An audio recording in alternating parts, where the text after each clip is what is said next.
শ্রাবণ মাসেও টক কুল খাচ্ছি আমরা। দেখো বন্ধুরা, দেখো শ্রাবণ মাসেও আমাদের গাছে টপা কুল হয়েছে। দেখো টক কুল, কুল পাড়া হচ্ছে। দেখো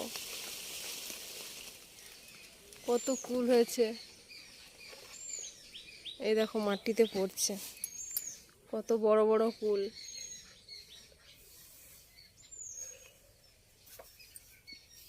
আর এদিকটায় দেখো, এই টাইমে কিন্তু শিউলি ফুল ফোটার কথা নয়, শিউলি ফুল ফুটতে আরও টাইম আছে। এখনও শিউলি ফুল ফুটছে। দেখো গাছের গোড়ায় কত ফুটছে। দিদি যে কুল কুড়াচ্ছে, কুল মাখা হবে। শ্রাবণ মাসেও টক কুল খাচ্ছি আমরা। দেখো